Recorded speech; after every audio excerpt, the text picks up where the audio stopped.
Salut à tous, c'est Amok, je suis très heureux de vous retrouver, on va commencer tout de suite, on va pas perdre de temps. De nos jours, il reste une seule merveille du monde qui est encore debout, c'est la pyramide de Khéops en Égypte. Les autres ont toutes disparu et notamment le temple d'Artémis qui a été lui détruit dans un incendie volontaire. Alors à l'époque, le coupable avait été arrêté et torturé. Il a avoué, il a dit qu'en fait il avait fait ça parce qu'il voulait juste devenir célèbre. À l'époque, il n'y avait pas les anges de la télé-réalité, donc il n'avait pas trouvé de meilleur moyen. Alors du coup, à l'époque, on a interdit que son nom soit prononcé pour que justement il puisse pas accéder à cette célébrité. Alors faut croire que c'est raté hein, parce qu'on est en 2017 et aujourd'hui son nom fait partie de l'histoire.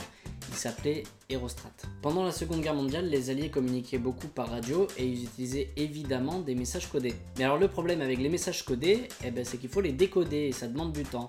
Et en temps de guerre, le temps c'est quelque chose de très précieux. Donc les Alliés ont cherché une autre solution et ils ont trouvé. Le jour du débarquement sur Utabich, ils ont employé 13 Comanches pour qu'ils communiquent entre eux par radio dans leur langue. Et avant de faire ça, ils ont bien pris soin de vérifier que personne en dehors des États-Unis ne parlait le Comanche. Alors ça a très bien fonctionné, mais il faut savoir qu'en langue Comanche, certains mots n'existaient pas, comme le mot char d'assaut par exemple. Alors pour un char d'assaut, il disait tortue de fer, pour un avion, il disait l'oiseau, et pour Hitler, il disait le blanc fou. On a aussi vu des Indiens Navarros se faire recruter pour faire exactement la même chose pendant la guerre du Pacifique. Et justement, puisqu'on parle du débarquement, parlons des GI. Vous savez tous ce qu'est un GI, mais est-ce que vous savez pourquoi on les appelle comme ça? En fait, à la base, ce sont des initiales qui étaient marquées sur tous les objets en fer qui appartenaient à l'armée américaine.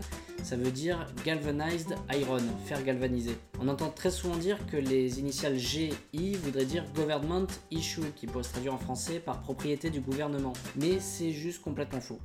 Voilà. Si vous tapez la phrase « Trouver Chuck Norris » sur la barre de recherche Google, vous obtiendrez un message d'erreur disant « Google ne cherchera pas Chuck Norris car il sait que personne ne peut trouver Chuck Norris. C'est lui qui vous trouvera. Suggestion, courez avant qu'il ne vous trouve. » C'est cocasse comme tout. Vous avez tous déjà entendu parler de Cyrano de Bergerac, mais peu de monde connaît la petite histoire qui est cachée derrière la grande. Pendant les dernières répétitions qui étaient ouvertes au public, l'ambiance dans la salle était glaciale et la troupe savait que ça allait être un bide monumental. On raconte même que quelques minutes avant la première représentation officielle, l'auteur a pris dans ses bras l'acteur censé jouer le rôle de Cyrano de Bergerac. Il a fondu en larmes dans ses bras et s'est excusé, je cite, de l'avoir entraîné dans cette aventure désastreuse. Vous avouerez que pour mettre en confiance, il y a quand même mieux. Et pourtant, contre toute attente, pendant la représentation, le public est clairement conquis. À tel point qu'avant le 5e acte, le ministre des Finances qui était dans la pièce va en coulisses. Il enlève la Légion d'honneur qu'il avait sur lui et il la remet à l'auteur de la pièce. Je vous rappelle que quelques minutes avant, l'auteur était en train de chialer parce qu'il pensait que sa pièce était à chier. Là, il se retrouve avec une Légion d'honneur. Niveau ascenseur émotionnel, on est pas mal. Quand la pièce se termine, c'est un triomphe absolu. On compte pas moins de 40 rappels. Faut vous rendre compte de ce que c'est 40 rappels, c'est énorme. Et encore, ça aurait pu être plus, mais ils ont fini par laisser le rideau ouvert parce que le mec qui était chargé de l'ouvrir et de le fermer, il était épuisé, il n'en pouvait plus. Et on dit également que tous les spectateurs étaient encore sur place à 2h du matin. Vous avouerez que pour une pièce qui était destinée à faire un gros bide, c'est quand même pas mal. Je vous rappelle qu'on étudie Cyrano de Bergerac à l'école de nos jours. Saint-Germain-de-Pasquier, ça vous dit sans doute rien, c'est normal, c'est une toute petite ville en France qui en 2014 comptait 138 habitants. C'est un bon gros bled paumé quoi. Et qui dit petit village, dit petit budget. Du coup en 1910, quand il a fallu une mairie au village, le maire a préféré prendre un bâtiment déjà existant plutôt que d'en construire un pour éviter les dépenses, et il a choisi une petite chapelle qui appartenait déjà à la ville. Mais alors quand je dis petite chapelle, c'est vraiment une très très petite chapelle. En fait, le bâtiment fait 3 mètres de long pour 2,70 mètres de large. Je vous avais dit que c'était petit. Cette mairie est donc la plus petite mairie de France à l'heure actuelle. Mais ça n'empêche pas de fonctionner comme une mairie normale parce que le conseil municipal s'y réunit régulièrement et on y a même déjà célébré des mariages. Alors par contre, la famille est obligée de rester à l'extérieur. Faut pas non plus caser tout le monde. Quand quelqu'un a un petit écart entre les dents de devant, comme Laurent Voulzy ou Vanessa Paradis par exemple, on dit qu'ils ont les dents du bonheur. Alors c'est mignon tout plein comme expression, mais pourquoi on dit ça? Alors a priori ça remonte à Napoléon.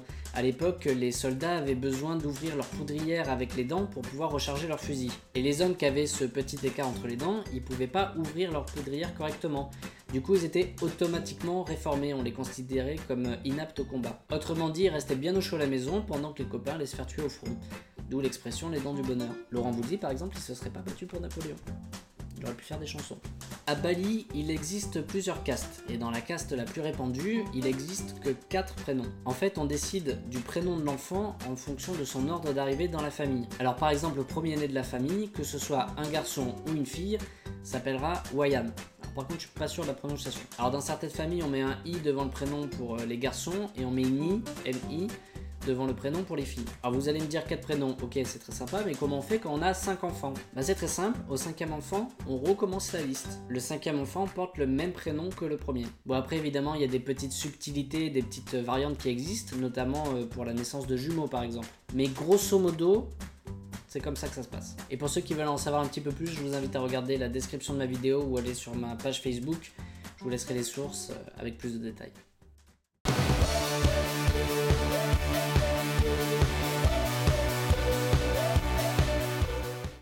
Ça se trouve, sur les champs de bataille de Napoléon, il y avait des dentistes. Ça serait énorme. Le mec qui te met une dent en or et tout. On a besoin d'une incisive.